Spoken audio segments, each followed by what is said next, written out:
I'd like to call the February 8th Planning and Zoning Commission meeting to order. My name is Larry Rankin, and I'll be presiding this evening. First, Commissioner Roberts will be leading us in an invocation, and I'll lead us in the Pledge of Allegiance. So if you'd please stand.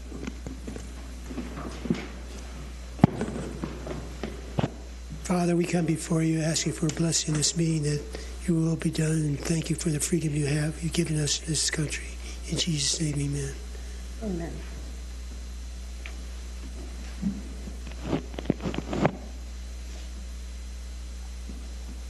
I pledge allegiance to the flag of the United States of America and to the republic for which it stands, one nation, under God, indivisible, with liberty and justice for all.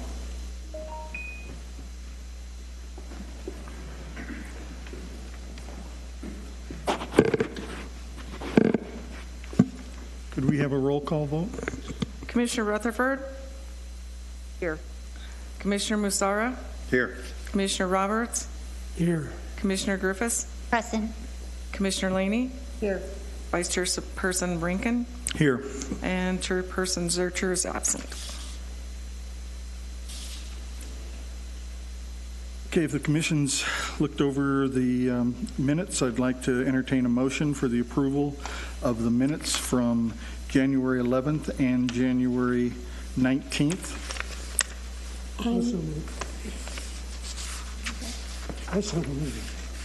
Second? Second.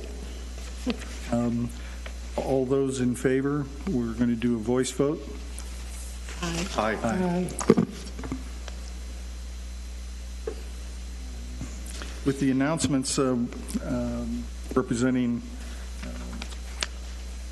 Chairman Luker, I'd like to welcome our newest member, Sandy Griffiths, to the board. Thank you, Vice Chair.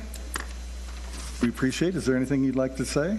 I'm indeed humbled to be serving with such esteemed colleagues from the town of Prescott Valley. So thank you. Are there any other announcements? Well, again, my name is Larry Rankin. I'm the Vice Chairperson of the Planning and Zoning Commission, and I'll be presiding over the Commission's deliberations and hearing items this evening. The Planning and Zoning Commission sits in an advisory capacity to the Town Council and reviews planning and zoning issues and forwards recommendations regarding those important issues to the Council. This evening's proceedings will be conducted in the following format. First, I will read the hearing application into record. Following the identification of the hearing application, staff will present the case and their recommendations to the Commission, after which questions from the Planning and Zoning Commissions will be directed to staff. After the Commission initially reviews the application, the floor then will be opened for public comment, at which time the applicant will have an opportunity to comment regarding the matter and answer any questions. It is at this point that I'll open the floor to the general comments from the public regarding the planning case before the Commission. I ask that you direct your pertinent comments to the Commission through the chairperson and not to the applicant, staff, or individuals within the audience. I would appreciate your cooperation in making your statements brief and to the point, as I may exercise the prerogative to confine public comment to, if need be, to 5-minute intervals per person should there be considerable public involvement.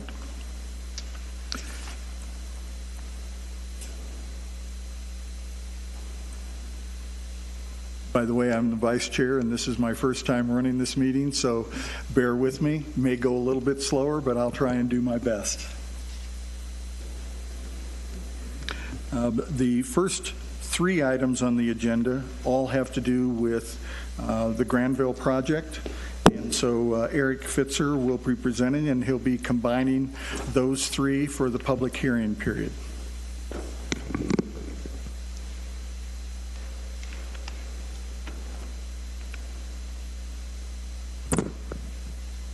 Thank you, Vice Chair, members of the Commission. So the first public hearing item is Granville Unit 15 and 16 minor general plan amendment. This application has been put forth by Glassford Holdings LLC as well as the Humboldt Unified School District. The Glassford Holdings LLC is represented by Joe Contadino, who is in the audience this evening, who has a presentation as well. So we'll start out with the general plan amendment. So the general plan amendment associated with 2 areas within the town limits. Here's kind of an extended view. Here's the close-up view. It's the corners of Santa Fe Loop Road and Glassford Hill, as well as both corners on the south side of Santa Fe Loop Road, adjacent to Tuscany Way. These are the sites currently as they are located within on the general plan land use map. So the application here under site to what would be kind of my right or your right on the screen with the green and the blue is Granville Unit 15. And then the site associated with the other area that's outlined in pink is Granville Unit 16. So Granville Unit 15, with the 2 different applicants associated with Humboldt Unified School District, the school, there's the elementary school there. They have a portion of this property, which is plus or minus 2 acres. And then Glassford Old Holdings, which owns the majority of the rest of the property there, that's shown in green. Then you have Glassford Old Holdings, which owns the 2 corners there on Tuscany Way and Santa Fe Loop Road that are shown in pink. The pink areas are community commercial. The green area is designated as open space, and the blue area is public, quasi-public in the general plan land use map. So the proposal is to, with Glassford Hill and Humboldt, is to designate the open space areas and the public, quasi-public as low-density residential, and then the 2 commercial corners there associated with Unit 16 as from community commercial to low-density residential. There's adjoining applications, multiple applications associated with this project. As the chair said, there's 2 associated with public hearings, ZMC 19-009, ZMC 19-010, and then 2 action items, PDP 19-007 and PDP 20-001. So with this application specifically that I'm speaking about, the recommendation from staff is to move to recommend approval to the Mayor and Town Council, GPA 19-002, Granville Unit 15 and 16 minor general plan amendment.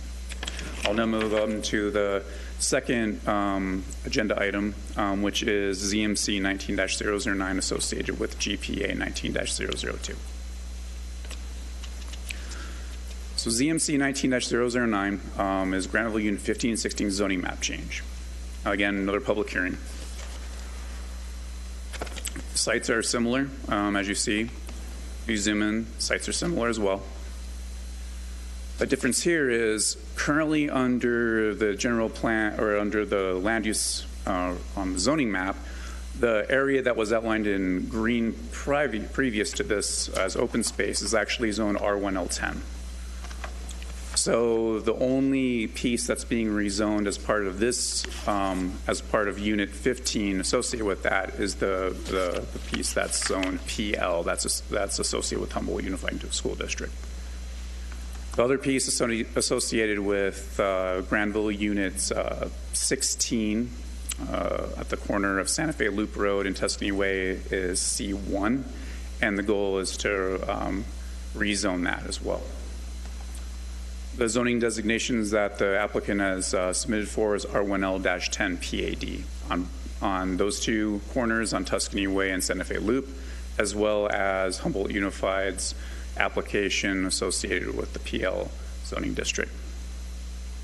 With this case, we have a recommendation, a staff recommendation to the Planning and Zoning Commission that the Planning and Zoning Commission move to recommend approval to the Mayor and Town Council.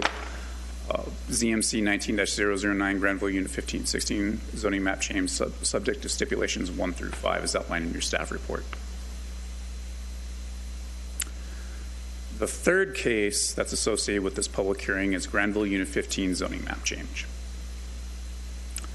So this gets a little bit simpler, specifically with the site location. It's at the corner of Santa Fe Loop and Glassford Hill Road. As part of this application, the applicant is proposing to zone this specific piece of property R1L10 PAD to C2 PAD, and this is associated with the potential service use that could be located at this site. With that said, staff has a recommendation to the Planning and Zoning Commission that move to recommend approval to the Mayor and Town Council ZMC 19-009 Granville Unit 15 map change subject to stipulations 1 through 4. Now, if the commission so wishes, I can also loop in the action item presentations for the 2 preliminary development plans that are associated with this application, if the commission would like to do so. Unless you would want to take questions now and move to those later. Let's take questions now and move to those later. So, Commission, does anyone have any questions? I do. Thank you, Vice Chair Rankin. Thank you, Mr. Fitzer, for your presentation. Just a point of clarification. The applicant/agent on these reports indicates Glassford Hill Holdings, LLC.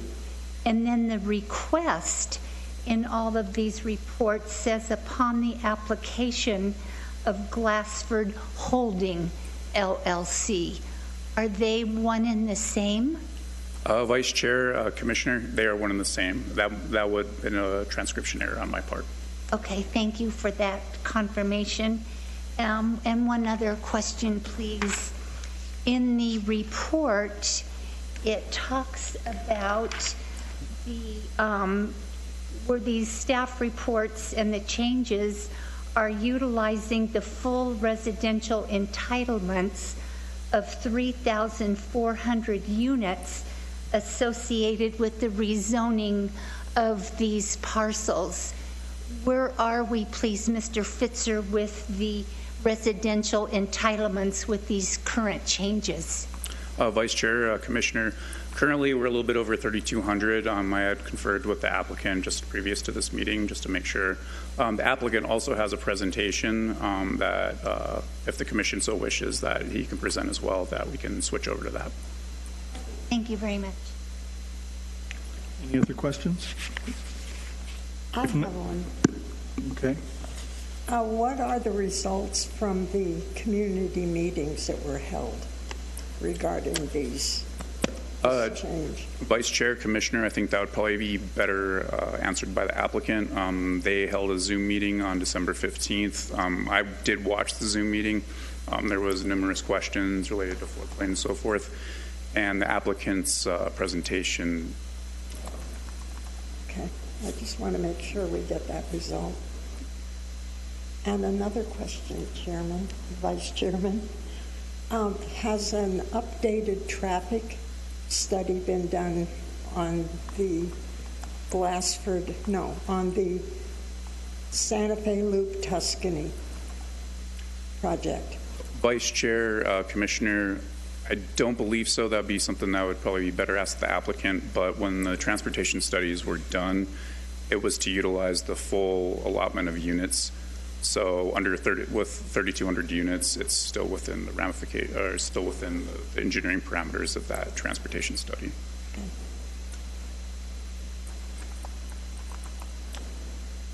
If there are no other questions, could we have the applicant come forward and make his presentation?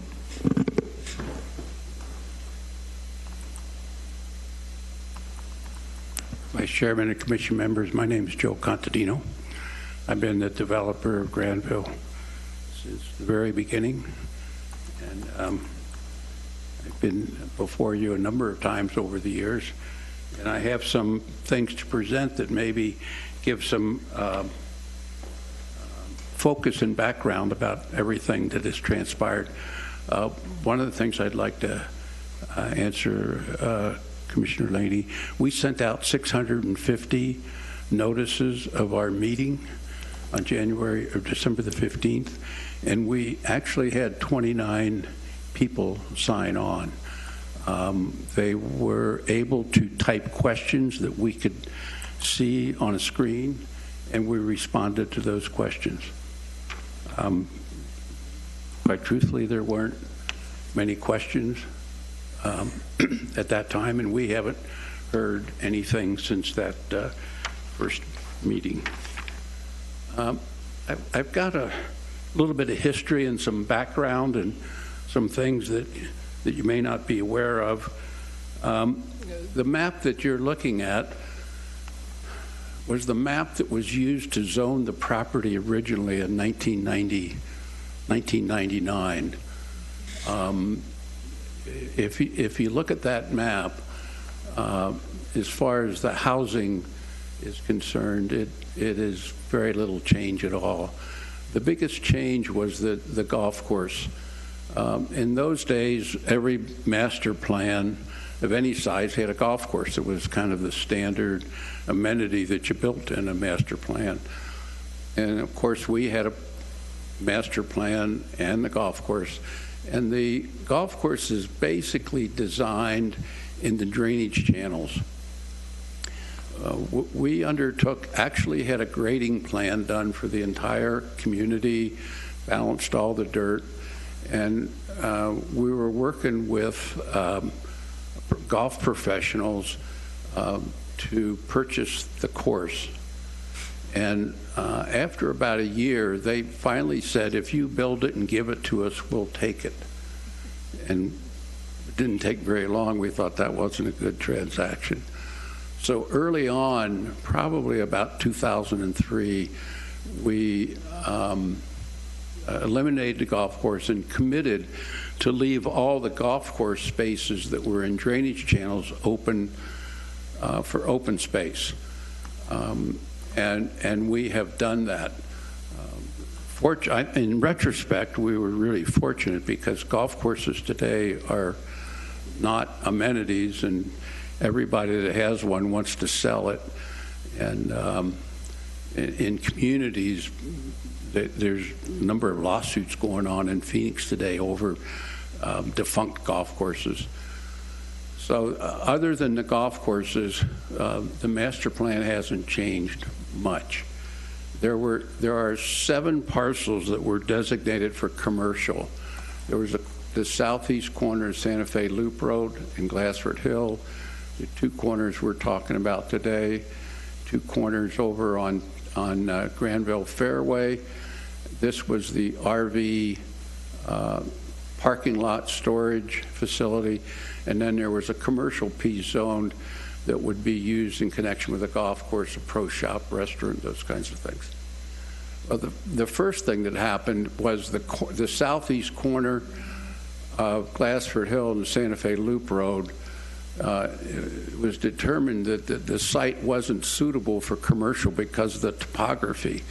If you look at that site today, there's quite a bit of slope on that corner, and it just didn't make sense to put commercial there. So it was eliminated and absorbed into the apartments that were built there. On the southeast and southwest corners of Granville Fairway and the Santa Fe Loop Road, it became apparent that they'd never be used for commercial. We had the 2 corners on Tuscany for sale. We never were able to generate any activity on those, and so we decided to turn one of the corners into the community dog park and the other corner into single-family lots. That was done in about 2007. The RV park was built in 2015. It's owned by the Homeowners Association, managed by the Homeowners Association, and it's fairly full. Obviously, the commercial property that was in connection with the golf course went away when the golf course went away, and that has subsequently been subdivided into single-family lots. The next slide I've got, I hear people, when you hear people talking all the time, I probably shouldn't listen, but I've heard our community described as a bunch of cracker boxes built on top of one another. The fact of the matter is we have 300 acres of open space, dedicated open space. There's only approximately 18 acres that's restricted to homeowners, the community centers, the pools, the tennis courts, all those facilities. The town, we've deeded 56 acres to the town, and there's another 226 acres of open space. This is what that looks like. The red areas are the community centers, community facilities, these facilities. The blue area has been dedicated to the town. This is the Bronco Park and the open space all around it. And this is the park that's, I think you call it Santa Fe Station Park, which has been developed, a small part, about 5-6 acres. This entire piece is 30 acres. And it may stay permanent open space, or it may be developed as a park. It's up to the town. If the town has the resources to develop it, they will, and if not, it'll stay permanent open space. This was originally designed to be part of the golf course. All of the green area is dedicated open space. It's currently owned by the Homeowners Association, managed and maintained by the association. There is not a circumstance that will come out of open space. It is dedicated. The next slide, you've heard the 3,400 units that we've been approved for Granville. Well, in working with the Department of Water Resources back in the 90s, we had the master plan of the map. And you can see this map is made up of all these parcels. They've numbered them 1 through 22 or 23. And in total, these parcels were allowed a zoning of 3,400 units. If you look on that chart in the lower right-hand corner is the number of units, and you can see on the right-hand corner, 3,400 units are allowed. And that was divided into, they had parcels, each of those parcels in the master plan were designated as either 50 feet wide, 60, 65, 70, 75 feet wide, and a total units for every parcel. As we have, the Certificate of Assured Water Supply was issued for 3,400 units. And now as we do each of these individual parcels over the years, we get an additional certificate, which is part of that 3,400. So as we go through, we have 50 wides and 55s, 65s, 75. The Department of Water Resources hasn't really focused on these original lot widths. They've been focusing on the overall density, and we are currently getting to the end. Most of these parcels have been developed, and I think with the plats that we have recorded, we're at 3,221 lots out of our 3,400.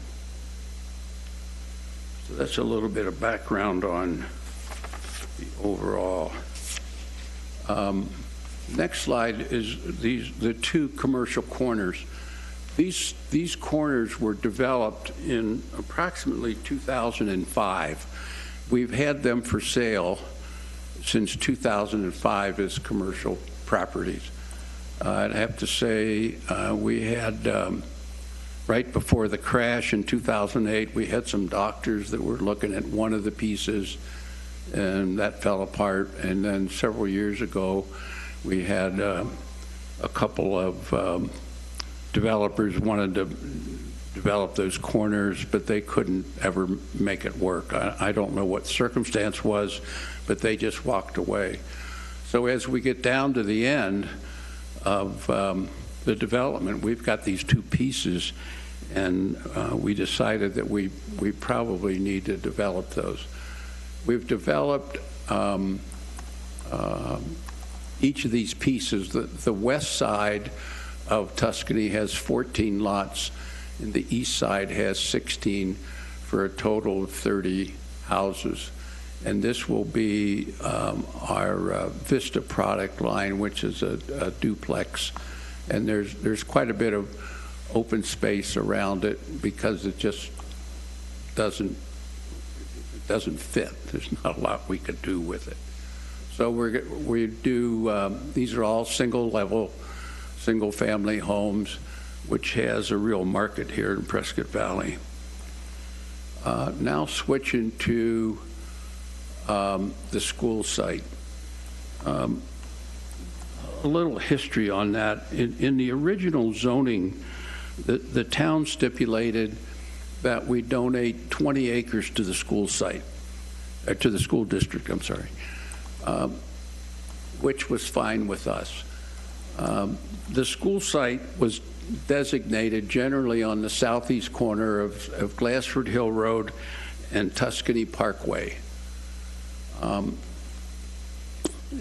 As it turns out, I never had any conversations with the school district. They didn't call me. I didn't call them. We had our problems of getting the community off the ground. The school got built. And what happened is the 20 acres that were stipulated that we give to them, the engineers just moved this line down. This is the school boundary. This whole thing is the school boundary. And what the engineers did is they just moved this line down until they got to 20 acres. They just made that site 20 acres. That was the obligation. So the school never really needed 20 acres, I don't think, but we gave them 20 acres. They currently have a fence that runs all along here, which is basically encompasses their campus. As time went on, it became obvious that we had a problem in that the school buses had to come through the community. They came through Granville Parkway, and Stover is the road into the school. And early on in the 2006, 7, 8, I think the school was built in 7, there was very little traffic. No, I wouldn't say very little, but there wasn't a lot of traffic on Glassford Hill.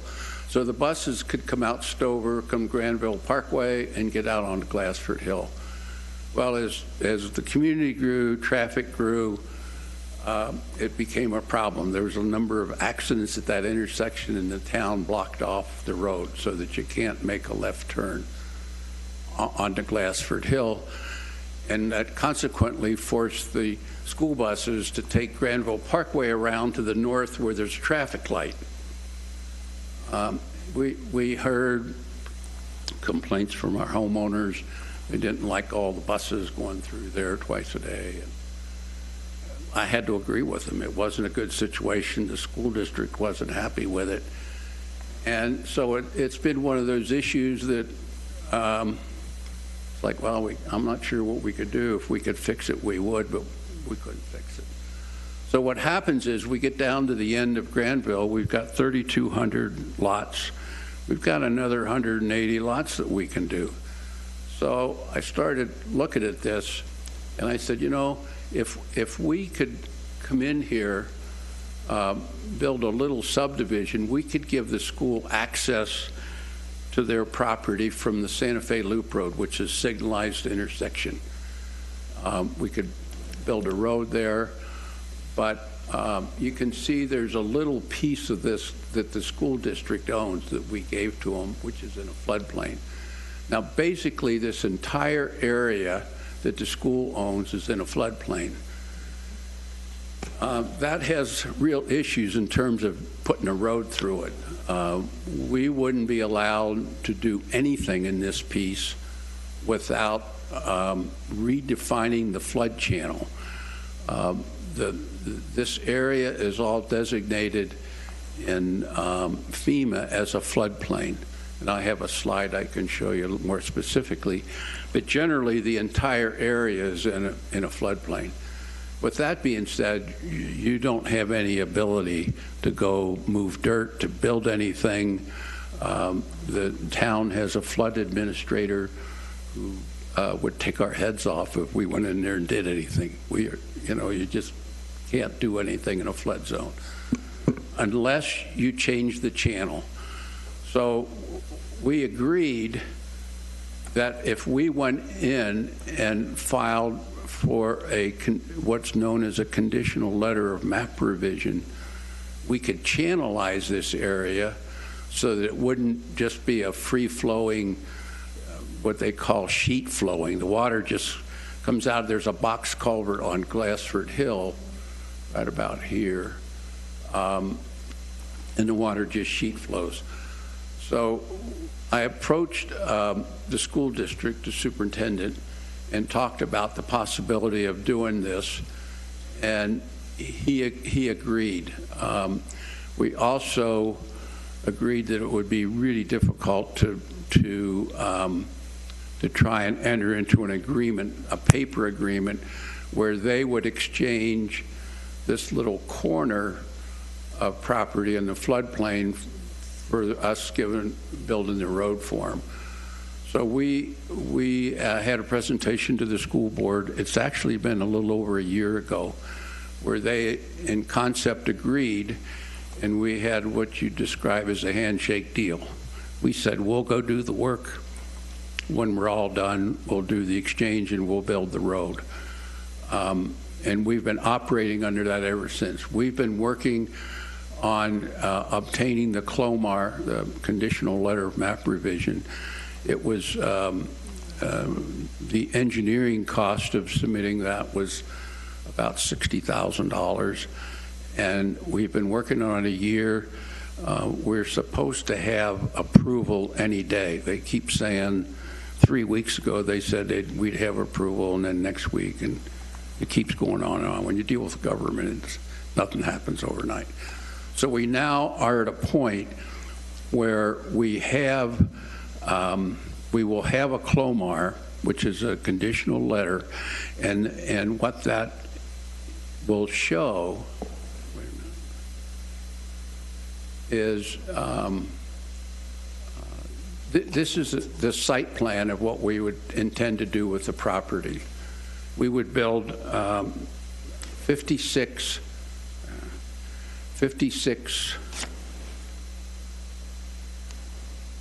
homes. I can't get back to the slide.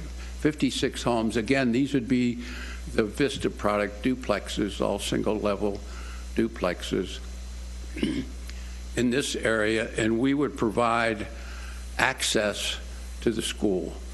We would provide a turnaround.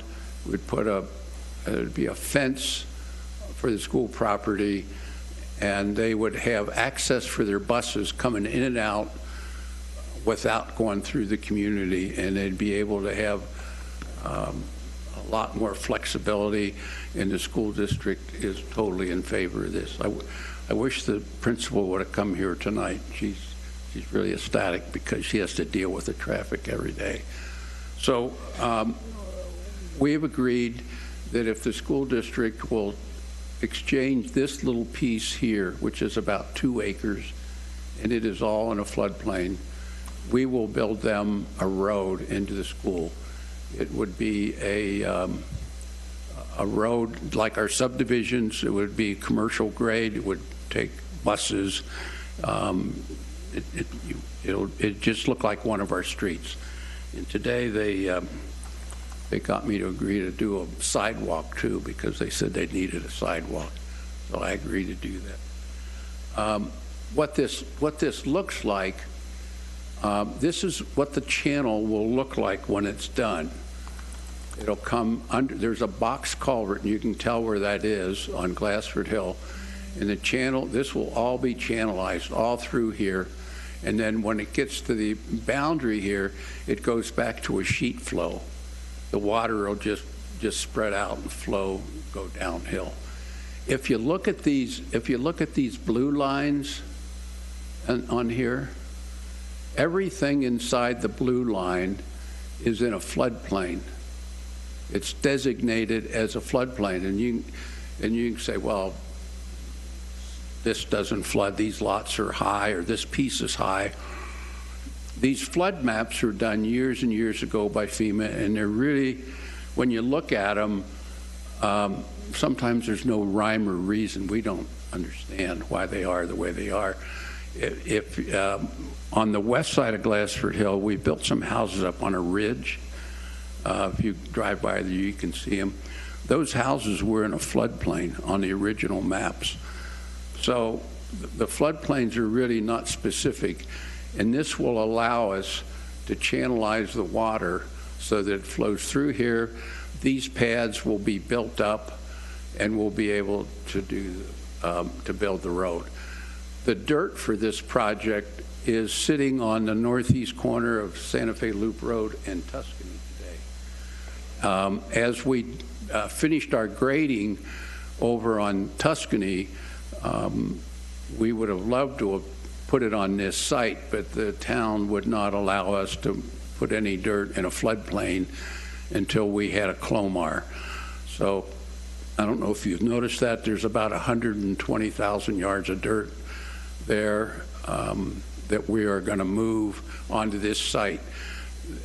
As a description, this corner will be at Glassford Hill elevation. Right now it's down about 10 feet. I'm not sure exactly, but it's down quite a bit. There's an old railroad car there that the town has. So this site all gets raised. So what we've done is, in order to alleviate concerns or answer concerns of neighbors, what's this channel look like? Am I going to have this in my backyard? One of the neighbors has been quite vocal that he claims his house is going to flood, that this won't work. And we have taken 4 shots from the existing community in Granville to the edge of where the new houses will be built. We've done it in 4 places, A, B, C, and D. Here's what that cross-section of that looks like. The section A, this is the corner of lot 35, and that elevation is 4,990.02, right at this point. The channel will start 238 feet away with a bottom of 4977, so it's about 12 feet below. That'll be the bottom of the channel. The 100-year watermark will be about 5 feet above that. So the channel will look like this. This is the bottom of the channel, and this will be the high water mark, be 5 feet above that. All of this property, 238 feet from the property line, will pretty much stay as it is. This existing grade won't be, this existing ground won't be graded. This will be graded here to create the channel on both sides.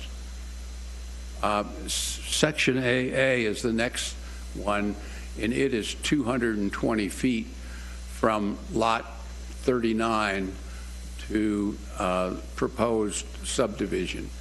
That is 115 feet from the house, from that lot. And again, they're all about 12 feet below. The low flow channel is about 12 feet below the pad elevation. And with the high water mark of a 100-year storm, you're still about 7 feet below. The next one is the shortest, is section CC. That one is only 45 feet to the bottom of the channel. And again, it's about 12 feet below the lot, the finished pad elevation of the lot. The channel is closer, but it's still 12 feet below the lot, and it's a total of 130 feet across. And section CC is the corner of lot 44, and again, it's 12 feet below and 180 feet to the houses on the other side, 65 feet from the lot. So that there is distance on all these lots, and the cross section of where the buses will go will look like this. It'll be it'll be a 4-to-1 slope, so that buses won't have any issues with going through the channel. The channel will be protected. It's going to require 3 drop structures as the water comes out of Glassford Hill that are as wide as the channel, with gunite riprap in it to slow the water down. So this will look like the west side of Glassford Hill. It'll pretty much match the west side of what it looks like over there. And one last thing I'd like to address. Whenever we do anything, you always hear the comments that I paid a lot premium to live here. The salesperson lied to me. He said this was going to be permanent open space, never going to build anything.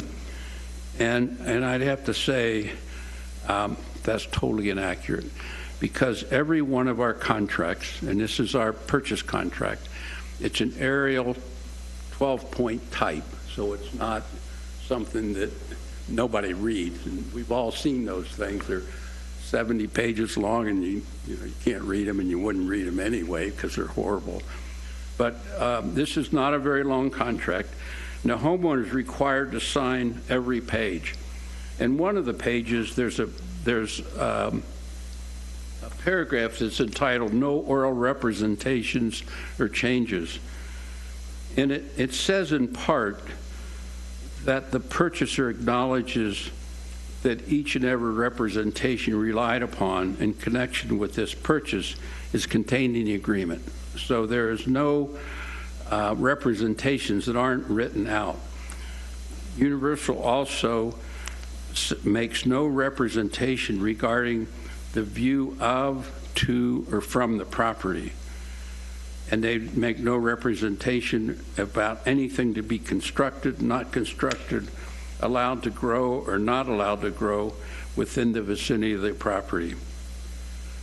And finally, the purchasers will indicate below any representations or promises which are not set out in this contract, but which have been made by Universal or its agents, upon which purchaser is relying to enter into this purchase contract. If none, the purchaser so indicate. And every contract that we have written in Granville contains this paragraph, and there's 5 lines for them to write anything they want to write that they are relying on. And they are required, if there are none, they're required to write none. And then they are required to initial it. So every contract we have ever written in Granville contains this language. I have never seen anybody write anything in there until recently. Somebody wrote in there that we wouldn't change the sales price after they bought the house. And we've never done that. I don't know why somebody must be doing it, but we've never changed the sales price since we have the contract year done. But they are required to write none and then initial it. So I kind of bristle when I hear people say, well, I shouldn't approve that because those homeowners were guaranteed that would be open space. With that, I am open to any questions that you have. Mr. Contadino, appreciate your presentation. I just have one question. As your project has developed over the last 20 years, initially as the when we actually had rains and had monsoons, which we haven't had for a long time. The water just kind of flowed through the project, but as your project has developed, you're now more fine-tuning those drainage areas that all seem to come through underneath Glassford Hill. Right. And now this will come through there also. Is there any concern from the engineering firm or from FEMA that your proposed high water mark may be a little higher because of the fine-tuning of the drainage? If I'm saying that correctly? What I can say is the engineers have design guidelines, standards, stipulations, and they have established that if you're 1 foot above the 100-year flood, within 100 years, you'll never have water above that. And that's a standard in the industry. All of these, if you look at this map that we did, all of these green areas were originally drainage channels where water just flowed. And I don't know how many Clomars we've actually done. I think we've done 5 in Granville, where from day one, there's sheet flow everywhere. It just runs off of Glassford Hill, comes down. And these are actually the headwaters of the Agua Fria River. This is where the Agua Fria starts. So all of these waters were flowing, just sheet flowing everywhere. And the engineers have designed these channels that we have never seen a breach. If you have 1,000-year storm, will you? But even some of those, if you have 1,000-year storm, these channels, if you look at them, are really deep. I have to rely on the engineers to tell you the truth. I'm not an expert about that. And neither am I. And I guess my other reason for asking is I noticed that in the approvals that one of the contingencies is the FEMA approval for what this is. Has FEMA seen this already, what the engineers have done? This is actually a FEMA submission. It goes to the Army Corps of Engineers, which is under FEMA. And we have applied for the conditional letter. They will take all of the engineering drawings, and they said they're going to approve it. That comes back to us as an approval. We then are authorized to go do the improvements. When we're all done with the improvements, we have the engineers certify that the work is in conformance with the drawings. And then FEMA will issue a letter of map revision that automatically changes the floodplain. So the floodplain will go from that just helter-skelter meandering blue line thing to the channel. And then what they've been doing is they make you wait 6 months after they issue the letter of map revision to make it effective. But in the past, nothing happens in that 6 months. I don't know why. I've heard they're going to change that, but right now they've been requiring 6 months. Commission, are there any other questions? Vice Chair. The channel that you're going to be doing in the floodplain on the new phase, what will it physically look like? Will it look like the rest of the open? Yes. If you look, I live in Granville, so I'm very familiar with it. Okay. If you look at the channel, I lost my red light. If you look at this channel, as you go across Tuscany Way, you can see these channels. Uh-huh. That's what it'll look like. Okay. It'll have natural vegetation. There'll be nothing planted in it, and for whatever reason, in this area, it doesn't really grow a lot of vegetation. The one area that's not a flood channel is across from the community center on Tuscany. This was originally a golf course and this is really totally usable land, but since we said we wouldn't do that, it's open space. But that is not a flood channel. It was Right. it was designed for the golf course, but the flood channels are all, you can see these. We just finished the ones here along the Santa Fe Loop Road. These just got finished within the last 6 months. As a matter of fact, they're still building some outlet pipes, some head walls along here. This isn't even grown in yet, but it'll look like all this up along.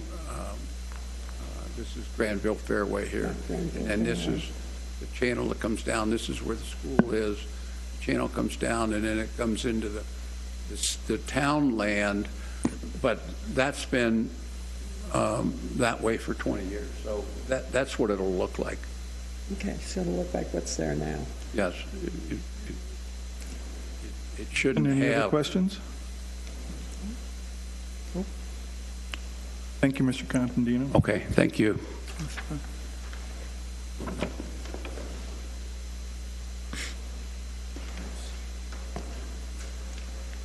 There's no further questions. We're going to open it up, open the floor for public comment.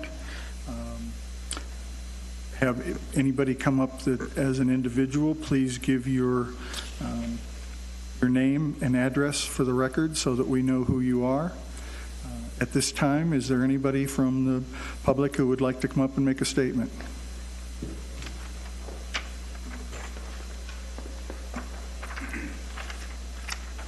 Good evening. My name is Kurt Thone. I live at 6857 East Voltaire Drive. That's in Granville, Unit 1. My comments are specifically related to the Unit 15 proposal. As Joe mentioned, most maps show that area as the south branch of the Agua Fria River. It is a floodplain. I happen to be a retired civil engineer, licensed for most of my career to practice in Arizona. I know the engineers can deal with that, but it's a solution on paper. They take historical weather data, they plug it into formulas, they calculate a potential runoff from a hypothetical storm, and that's what they base their design on. They have no ability to predict future weather changes. That 1,000-year storm could happen 5 years from now, maybe never, could happen next week. All these figures are theoretical, hypothetical. It's a paper solution. When that big storm does happen to come, water doesn't care about lines on a map. It's going to go wherever it goes. You asked a question about the changes on the west side of Glassford Hill. I've talked to the town floodplain administrator. The changes over on the west side right now have resulted in a flow that is the capacity of that box culvert under Glassford Hill Road. All that additional water from the park, from the changes on the west side, you are now at capacity for that box culvert. That's a limiting factor. When you put a limit like a box culvert into water flow, when you restrict it, you accelerate that flow. All the other channels that have been built in Granville, relatively open, smooth flowing, generally speaking, straight lines. If you look at the proposed channel for Unit 15, comes through that culvert and almost immediately it hits a bank of newly deposited fill. And then it curves and it's going to go and run into another bank, and that's going to be an accelerated flow for that big storm. That's not a good thing. It's never a good thing to try to build in or around a floodplain, not even to try to reach a capacity of the 3,400 homes that were approved. It's not a good thing. Would you want your family in one of those units? Besides the potential safety risks, Unit 15 is just not appropriate for the area. It wants to be part of Granville, but it's physically separated from all the Granville amenities by Glassford Hill Road. I've walked the road, I've biked across it. It's not easy, not horribly safe either. Your other option is to drive a car to some of the facilities. That's going to take you out to an intersection that will likely become one of the busiest in town once Jasper gets developed. That traffic light at Santa Fe Loop, it's going to be a busy intersection.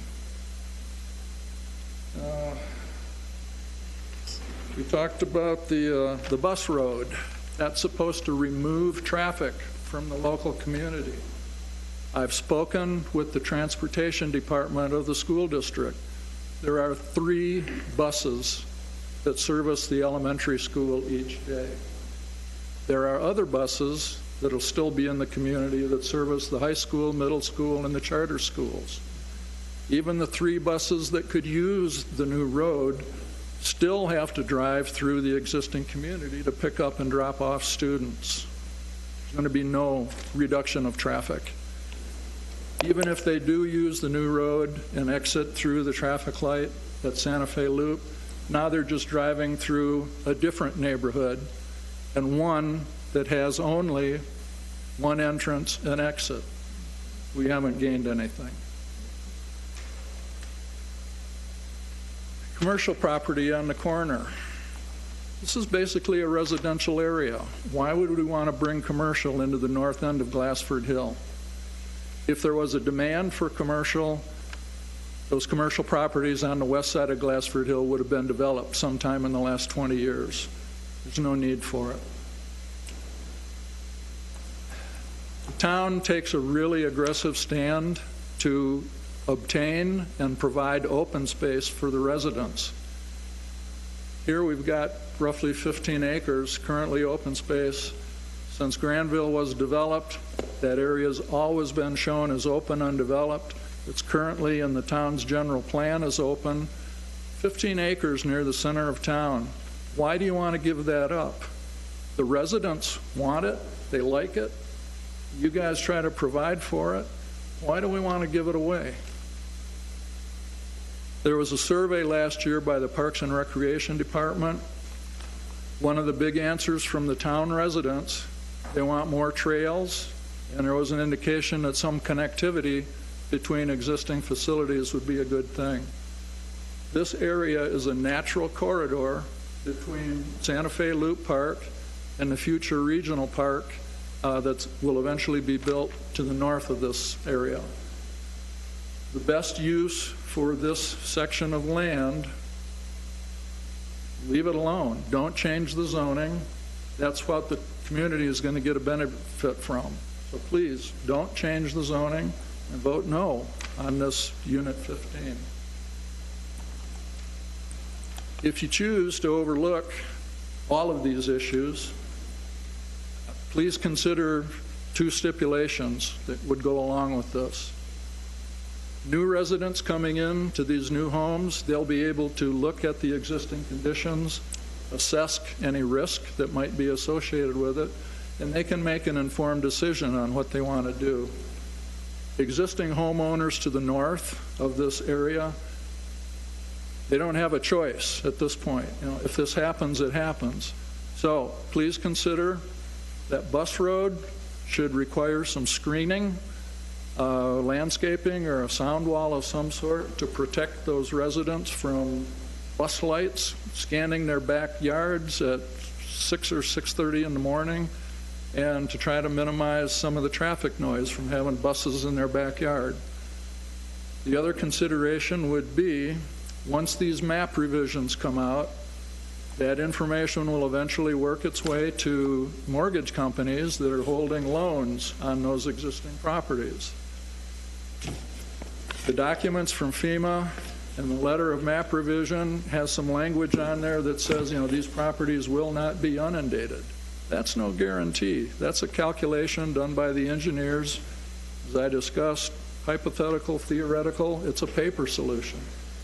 The mortgage companies get to decide after looking at those revisions whether or not they will now possibly require flood insurance for those homes. So in the event that happens, please consider a stipulation that the developer who's causing these changes should be responsible for those flood insurance premiums if that should happen.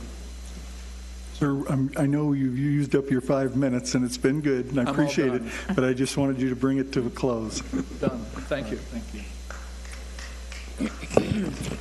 Is there anybody else from the audience that would like to make a statement?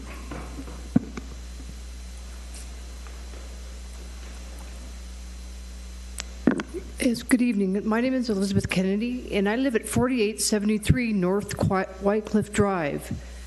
And my concern is when these units are built there at Tuscany and Santa Fe Luke and all the projects that are going in Jasper, there's going to be a major traffic. I propose that there be a four-way stop at Tuscany and Santa Fe Loop. Thank you.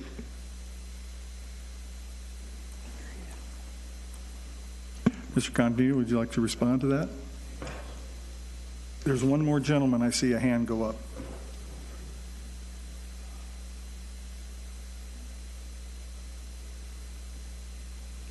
My name is John Novello. I live at 4790 North Edgemont Road. Since they're doing all this construction, I'm having a lot of problems with rodents. Now, around August, other people were evidently having problems with rodents, and they were putting out poison. Birds were dropping out of the sky, and they were landing dead in my backyard. Rabbits, rats, mice, and I had one big rat, which I nailed in a snap trap. He was trying to make his home my home. He tried to get in through the wall. I have a, how should I put it, cinder block wall that abuts my house, and I could hear him scratching. He was trying to get in there. They're going to be doing, as the crow flies, probably 50 feet from where I live. They're going to be developing that land there, and that's going to cause more rodents and more stuff. They've been coming through. I have a neighbor of mine. They didn't show up, but they said that they've killed over 100 mice in their backyard. So this is a problem. You know, if they're going to do it, make sure you kill them first. I don't need that stuff. You know, and I had what do you call it? Air conditioning. You know, with the fan. It stopped working in the end of August, and I said, what the hell's going on? I called up a heating guy. He came out, lifted it up, and out popped this big rat. He had bitten into the low voltage wire. That cost me $85.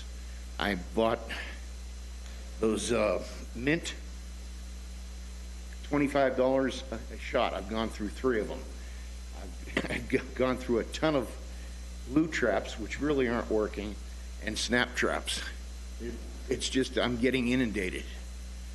And I was just kind of hoping that whoever's doing the construction would do something about the rodent problem. You know, that's all I wanted to say.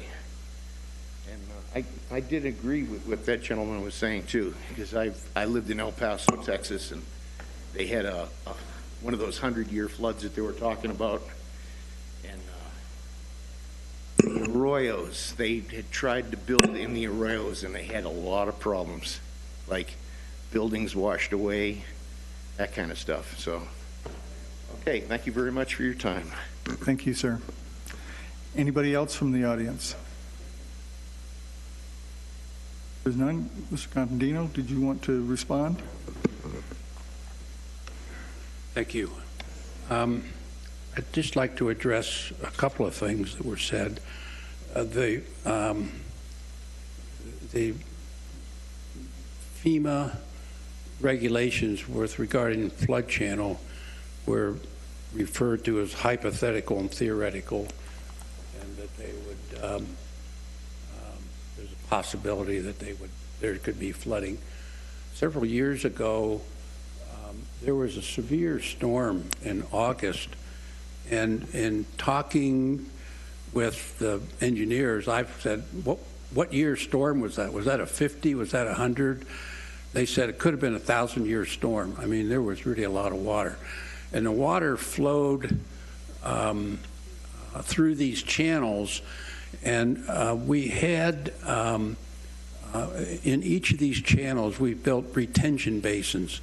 We built a pipe between each basin so that it holds back the water and slows it down. As you referred to, as water speeds up, it can cause damage and can break banks. But if you look, there's, I think there are 42-inch pipes that we put in the channel so that the water will back up and it'll flow through that pipe, and it can overflow, and it did overflow to, I think it was like 17 or 18. It did overflow one of the berms that we had built there and did quite a bit of damage. It just blew out our whole wall. We had to go rebuild it. But no home was in danger of flooding. There was no home that was close to being flooded. And that channel was really running pretty heavy.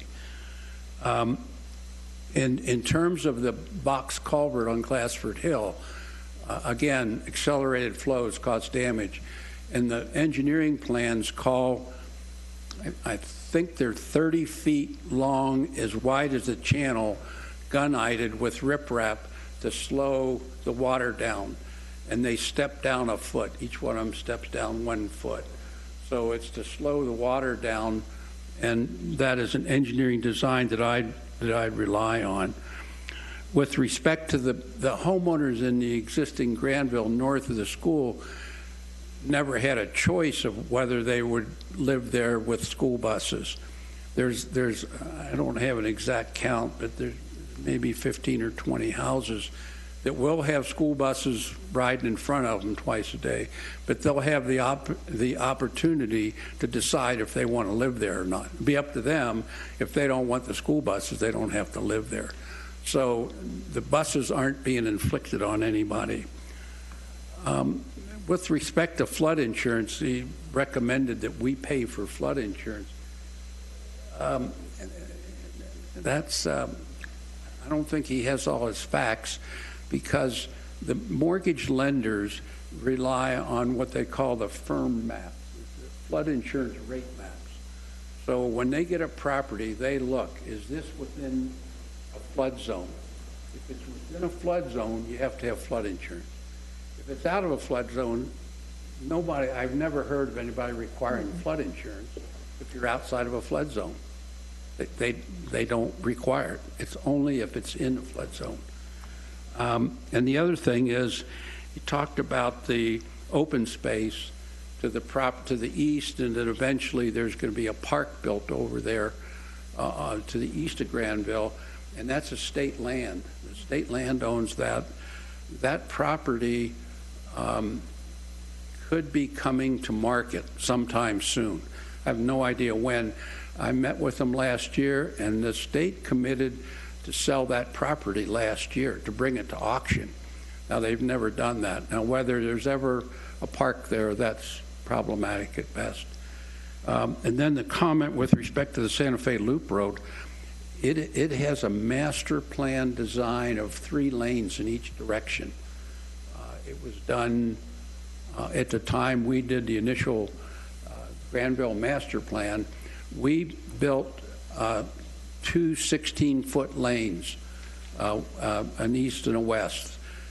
The ultimate cross-section, I believe, is 3 12-foot lanes in each direction. I don't know if or when that'll ever be built, but it is in the master plan, and the town owns the right-of-way.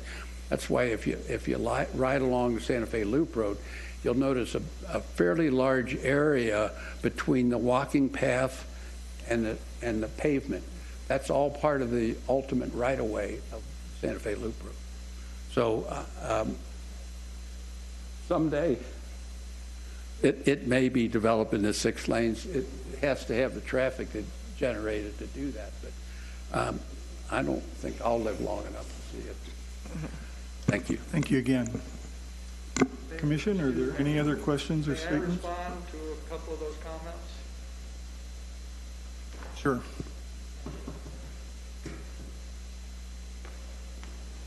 The flood insurance potential is real. Granville had a community meeting a year ago.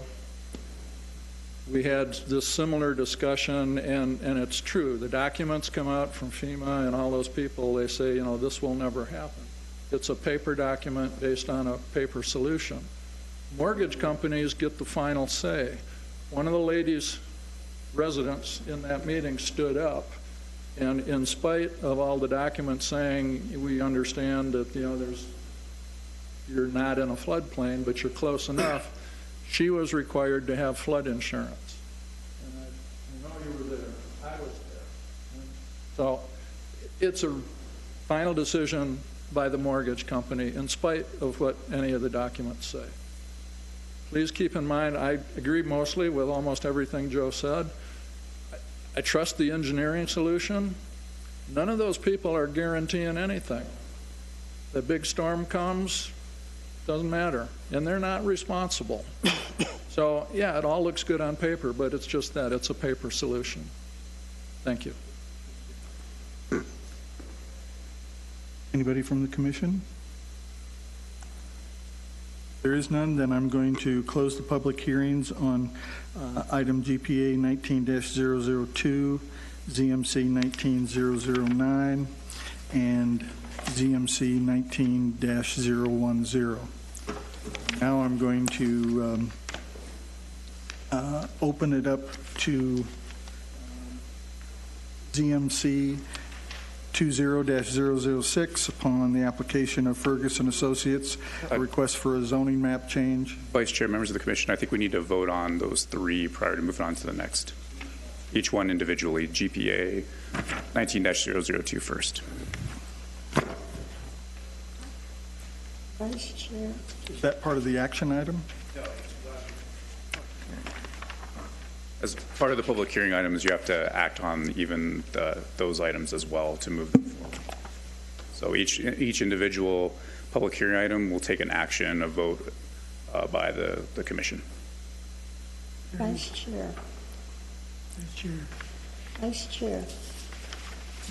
We never really got into any discussion on ZMC 19010, Tuscany and Santa Fe Loop. We devoted all of the time to the other. And I had a couple things with, Well, I'd ask you if you had any questions. but I thought we were still on the other section, on the one on Glassford Hill and Santa Fe Loop. Vice Chair, Commissioner, if you want to start acting when we get to ZMC 010, you can have more discussion. Okay.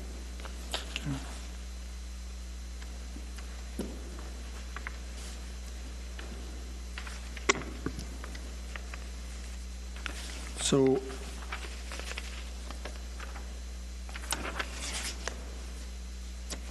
Really confusing.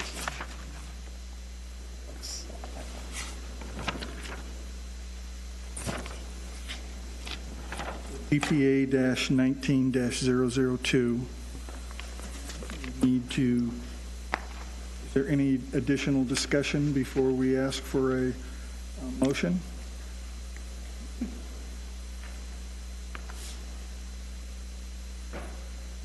Then I'd request, is there a motion from the commission? Thank you, Mr. Vice Chair. I move to recommend approval to the Mayor and Town Council GPA 19-002 Granville Unit 15 and 16 minor general plan amendment. Is there a second? Second. Can we have a roll call vote? Commissioner Rutherford, Yes. Commissioner Musara, Yes. Commissioner Roberts, Yes. Commissioner Griffiths, Yes. Commissioner Laney, No. Vice Chairperson Rankin. Yes. Moving on to ZMC 19-009. Is there a motion to approve that? Mr. Vice Chairman, I move to recommend approval to the Mayor and Town Council ZMC 19-009 Granville Unit This says 15 and 16, Eric. I thought it was just 15. Chair, Commissioner, this actually encumbers both 15 and 16. Okay. The next item encumbers only Unit 15. 15, okay, It's thank you. the commercial zoning. Unit 15 and 16 zoning map change subject to stipulations 1 through 5 in our packet.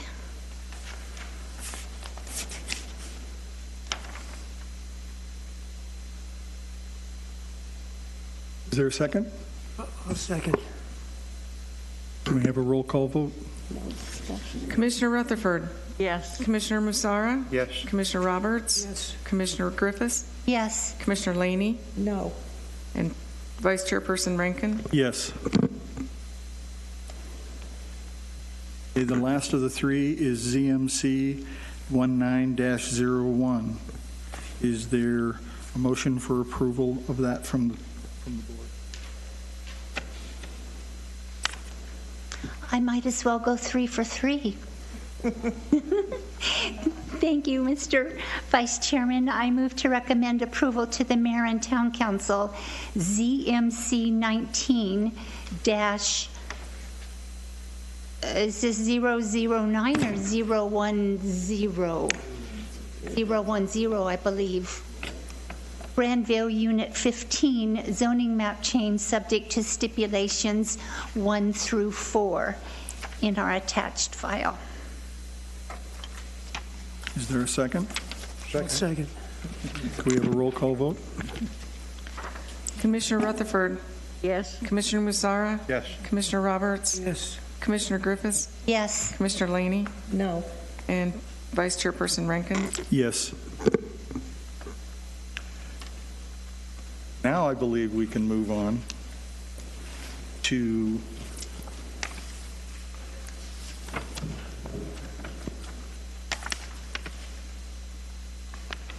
item ZMC 20006.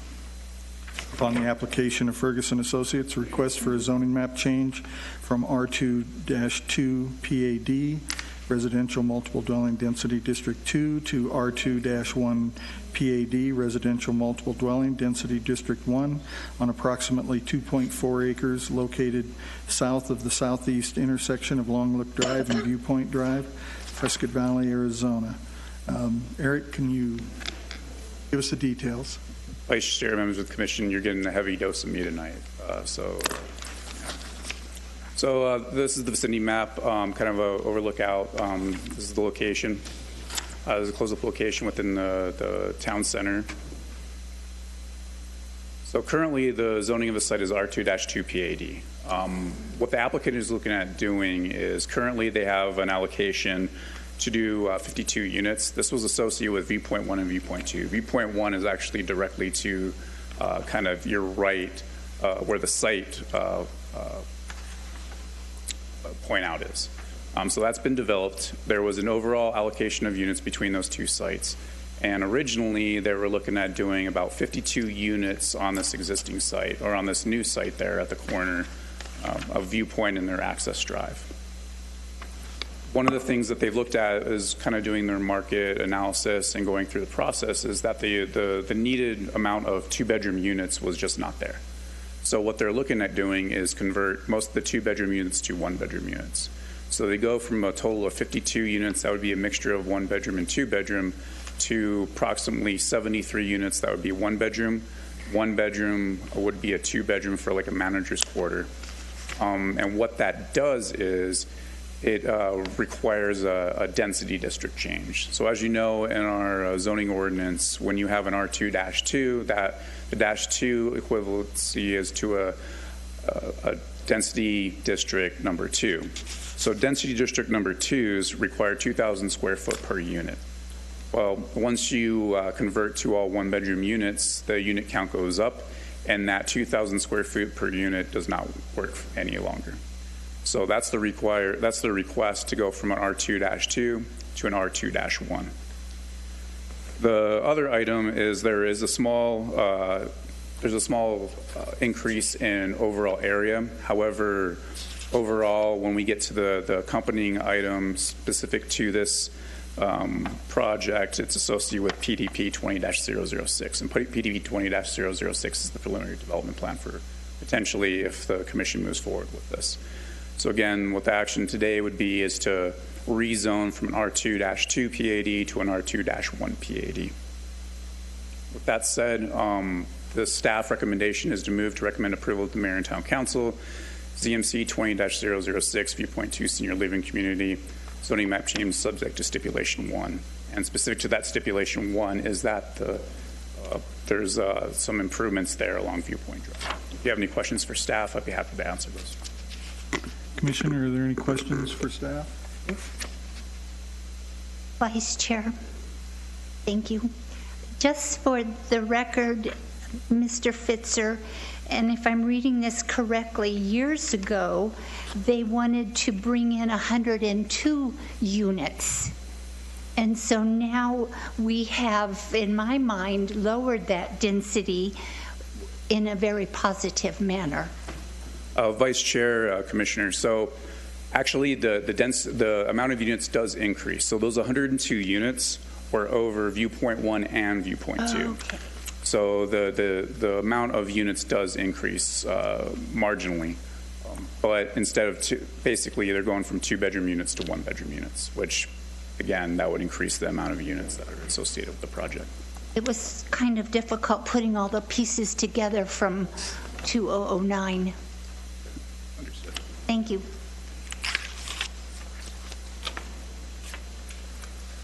No other questions? In that case, I'd like to open it up to the public. Is there anybody that would like to come forward and make a statement on this scenario? Seeing none, and hopefully not wanting to screw up again, I'm going to ask for a motion from the board to approve this. Yeah, Vice Chair, you need to close the public hearing. Oh, I'm sorry. First, I need to close the public hearing, and now I'm going to ask for a motion from the board on DMC 20-006. So moved, Chairman. Is there a second? Second. Roll call vote? Commissioner Rutherford, Yes. Commissioner Musara, Yes. Commissioner Roberts, Yes. Commissioner Griffiths, Yes. Commissioner Laney, Yes. and Vice Chairperson Rankin. Yes.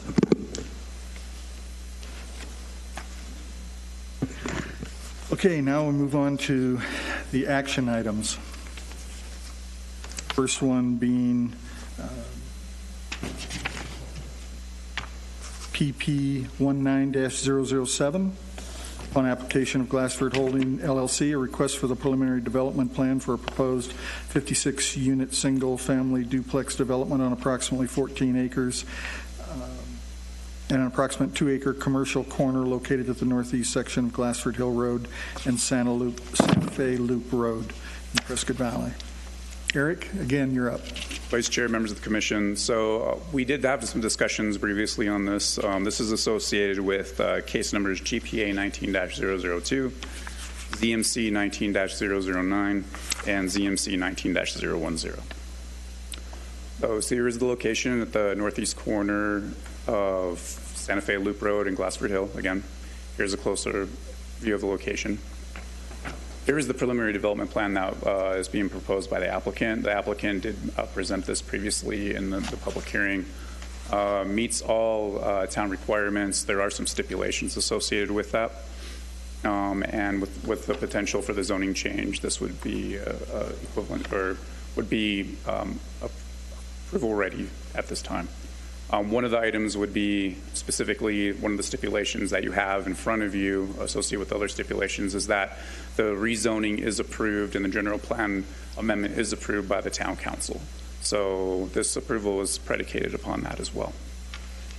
With that said, staff is requesting the commission move to approve PDP 19-007 subject to stipulations 1 through 7. If you have any questions for staff, I can answer those. We also have the applicant, which spoke earlier, is here as well.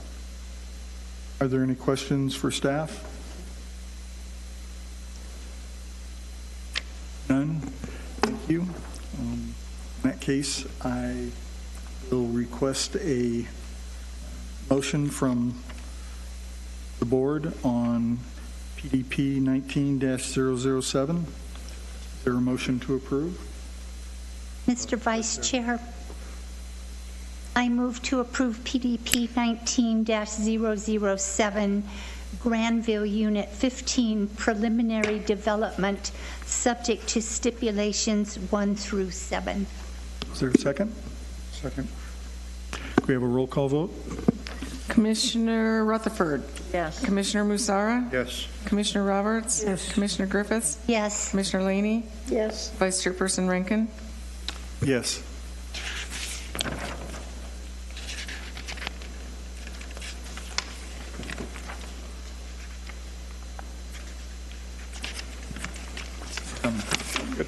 Next is action item PDP 21-001. On the application of Glassford Holding LLC, a request for preliminary development plan for a proposed 30-unit single-family duplex development on approximately 6 acres located at the southeast and southwest intersection of Tuscany Way and Santa Fe Loop Road. Eric? Vice Chair, members of the Commission, so this application, as you stated, is PDP 21-001, is associated with cases GPA 19-002 and ZMC 19-009. So just to revisit this, that's the location. Here's a close-up. This is on at the 2 corners of Tuscany Way that the Commission just approved to rezone or recommended to rezone to R1L. This is the potential development plan, the preliminary development plan that's being submitted by the applicant. It meets all town requirements at this time, and if the zoning moves forward, meet the zoning requirements. At this time, staff would recommend to move to approve PDP 20-001. That's my mistake on the presentation. Granville Unit 16 preliminary development plan, subject to stipulations 1 through 2. If you have any questions for staff, I'm happy to answer those. And the applicant here is here as well. Okay, Commissioner Laney, I know you have questions. I have a couple, yes. Again, has there been an updated traffic study done?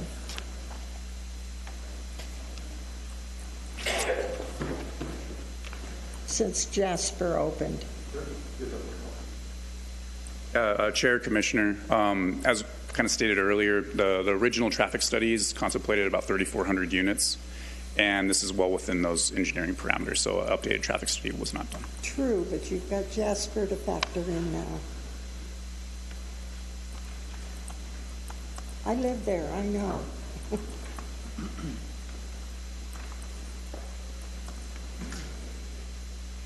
Mr. Chairman, Vice Chairman, Commissioner, since the traffic analysis was done for Granville, there has also been such studies done for Jasper. As part of the requirements for Jasper, when they hit number 700 units being platted, which will be right around the corner, there's an obligation to direct traffic all the way to Highway 69 via Jasper Drive. That will be a new Santa Fe loop, if you'll permit me, with a minimum of 4 lanes in either direction, which will direct traffic out towards Highway 69 as opposed to necessarily the Santa Fe loop. That's a condition of zoning. In turn, as part of the master planning that was done for Jasper, there will be the first ever connection between Prescott Valley and Prescott other than a state highway. And that will be the extension of Jasper into the Dells project, which is in the city of Prescott, utilizing the old Highway 89A corridor, which currently exists. Those circumstances were studied as part of the traffic analysis for Jasper because there was concern about overloading traffic on the Santa Fe Loop and the intersections along that route, your concern. It was determined that the connections made through Jasper to the highway as well as potentially to the city of Prescott through additional routes would offset significantly the traffic generated from Granville because the traffic will actually go the opposite direction than it currently goes. And that was done as part of this commission's review of the master development plan for Jasper. Thank you. Another question? Yes. We were told that we could not have a four-way stop at Tuscany and Santa Fe Loop because it was supposed to be a major thoroughfare. But Mr. Contadino also brought up the fact that there's a very wide easement on either side, or at least on one side of Santa Fe Loop. Why can we not have a roundabout? Mr. Vice Chairman, Commissioner, that could be something that could be a engineering solution in the future if, as we've discussed, we ever see a very large Santa Fe Loop with the connection of the Santa Fe Loop all the way through the town. A roundabout would be one of the potential solutions to a large volume of traffic at that intersection. We did discuss just today, and I had the engineering staff call the chairman of the Planning Commission who brought the same issue up before his not being able to be here. There's actually engineering studies that would have to be done to support, even as an interim, a four-way stop, because associated with those things are consequences that have to be looked at, such as rear-ending or rear-ended collisions that come as a result of stop signs. So without engineering analysis, a stop sign at that location at this point is not prudent. Certainly in the long view, looking at things like roundabouts may be an engineering solution that would be considered at a future date. But we can't consider it today. There's not a budget presently to be able to support that kind of public infrastructure at that intersection. Could that be a stipulation in the future? It would not probably be proper to visit that on this applicant. It would have to be town funds, which would be allocated by the town council at future dates as part of a 5-year plan. One example is there is a roundabout proposed that's part of the downtown planning for Section 14, which we reside here tonight in, at the corner of Civic Circle, or now Skoog Drive, Skoog Boulevard, and Lakeshore.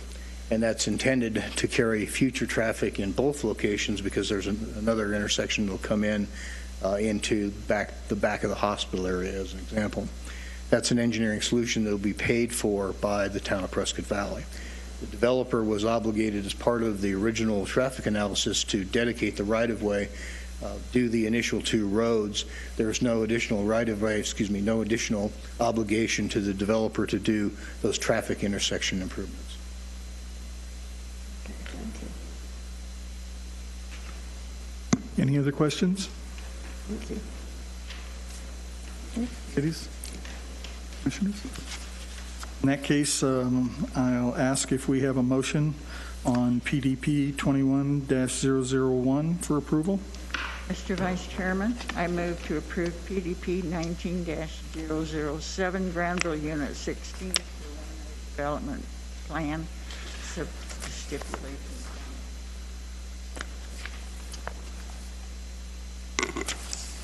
Mr.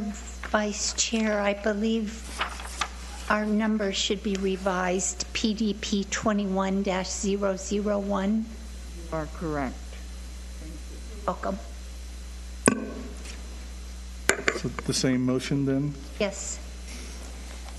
Do we have a second? A second. Roll call vote?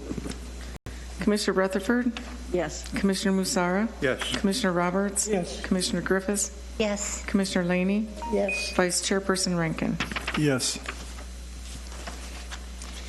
Last item, last action item, PDP 20-006.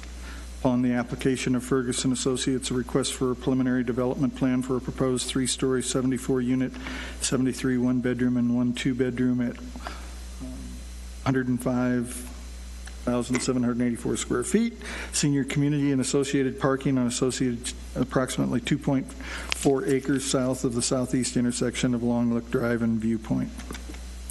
Vice Chair, members of the Commission, as you're aware, this is associated with ZMC 20-006, which the Planning and Zoning Commission just took action upon a few minutes ago. So just as a refresher, here's the site. kind of an extended view. Here's the site, more of a close-up within the town center. Here's the preliminary development plan layout. So as you can see, 3-story building, 74 units at 3825 North Viewpoint. Parking and access all meet town requirements. And there is additional access to the existing viewpoint that's to the east of this. Here are the elevations. The elevations match that of what is currently out there and complement those elevations that are currently with Viewpoint 1. Here's the landscape plan. The landscape plan meets all town requirements. With that said, staff recommends that the commission move to approve PDP 20-006, subject to stipulations 1 through 9. If you have any questions for staff, I'm happy to answer those. Commission, do we have any questions? None? In that case, I'll ask if we have a motion to approve PDP 20-006. Vice Chairman, I move to approve PDP 20-006 with the stipulations 1 through 9 as identified. A second? Second, Mr. Chair. In that case, can we have a roll call vote? Commissioner Rutherford. Yes. Commissioner Musara. Yes. Commissioner Roberts. Yes. Commissioner Griffiths. Yes. Commissioner Laney. Yes. Vice Chairperson Rankin. Yes. End of our action items. So the last item is the call to the public in consideration and discussion of comments from the public.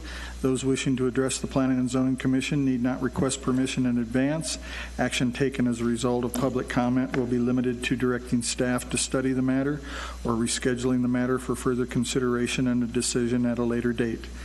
Is there anybody from the audience that would like to speak? In that case, need a motion to adjourn? Is there a motion to adjourn? I'll make a motion. Second? Second. All in favor? Aye. Aye.